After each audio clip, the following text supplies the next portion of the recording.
Hello everyone. स्वागत है आपका हमारे यूट्यूब चैनल ज्ञान पंचायत में। आज का जो हमारा टॉपिक है वो है मोशन।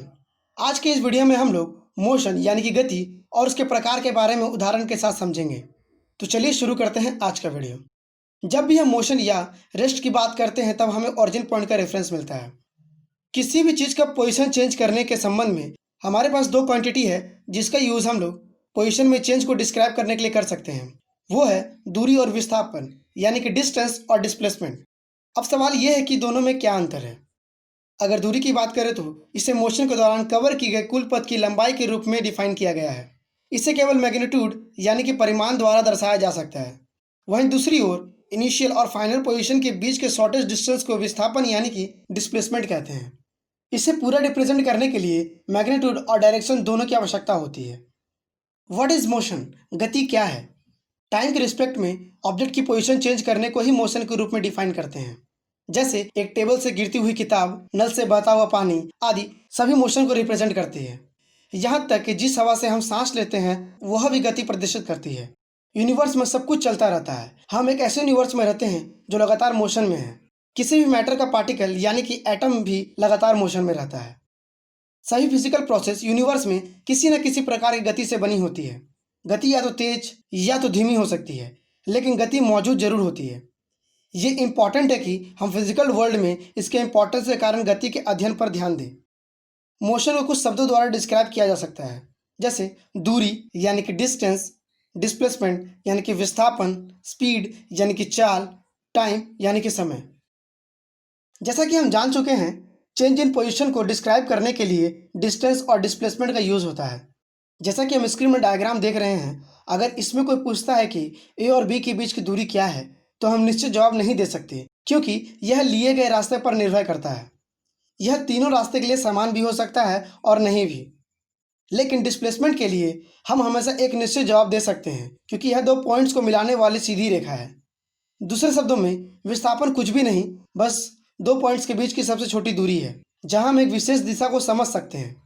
चलिए अब हम इसे एक उदाहरण को हल करके समझते हैं। मान लीजिए कि दो शहरों ए और बी के बीच की दूरी डी है।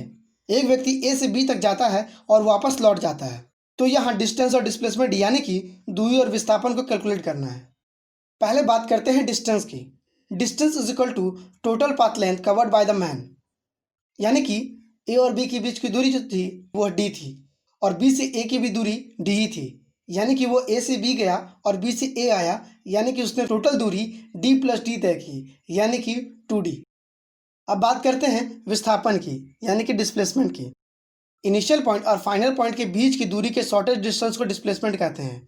और यहाँ दोनों पॉइंट सेम हैं, क्योंकि व्यक्ति ए से बी गया और बी से वापस ए पर ही आ गया, इसलिए यहाँ डिस्प्लेसमेंट 0 होगा। डिस्प्लेसमेंट कभी भी डिस्टेंस से ज़्यादा नहीं हो सकती। डिस्प्लेसमेंट डिस्टेंस के इक्वल या उससे कम हो सकती है। Types of motion. हमने देखा है कि विभिन्न वस्तुएं अलग अलग तरीके से चलती हैं। कुछ ऑब्जेक्ट घुमावदार रास्ते में चलते हैं, कुछ सीधे रास्ते में और कुछ अन्य अलग तरीकों से। ऑब्जेक्ट के मूवमेंट के नेचर के अनुसार मोशन को 3 प्रकार से क्लासिफाई किया गया है। लीनियर मोशन यानी कि रेखीय गति, रोटेटरी मोशन यानी कि चक्रीय गति, ऑसिलेटरी मोशन यानी कि दोलनशील गति। चलिए अब इन सब को डिटेल में समझते हैं। Linear motion. लीनियर मोशन में पार्टिकल सीधी रेखा या घुमावदार रास्ते में एक पॉइंट से दूसरे पॉइंट तक जाते हैं। मोशन के पाथ के आधार पर लीनियर मोशन को 2 प्रकार से विभाजित किया गया है। रेक्टिलिनियर मोशन, इसमें मोशन का पाथ एक स्ट्रेट लाइन होता है। कर्वीलिनियर मोशन, इसमें मोशन का पाथ कर्व्ड होता है। लीनियर मोशन में कुछ उदाहरण जैसे ट्रेन का ट्रैक पर चलना, सड़क पर कार का चलना आदि। Rotatory motion. रोटेटरी मोशन वह मोशन है जो तब होती है जब कोई बॉडी अपनी एक्सिस पर घूमता है, जैसे पृथ्वी का सूर्य के चारों ओर अपनी ही एक्सिस में गति करना, कार चलाते समय पहियों की गति आदि सभी रोटेटरी मोशन के उदाहरण हैं। Oscillatory motion.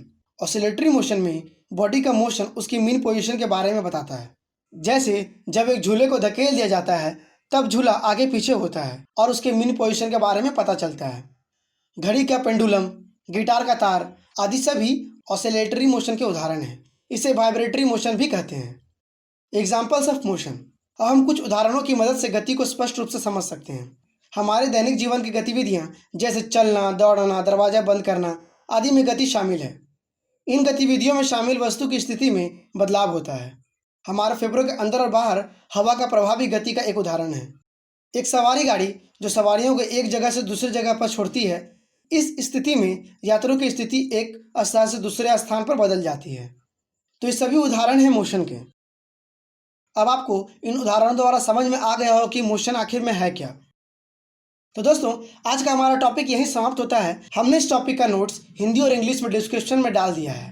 अगर आप चाहें तो वहां से डाउनलोड कर सकते हैं। अगर आपको किसी टॉपिक या विषय के बारे में और जानना है तो हमें कमेंट में ज़रूर बताएं।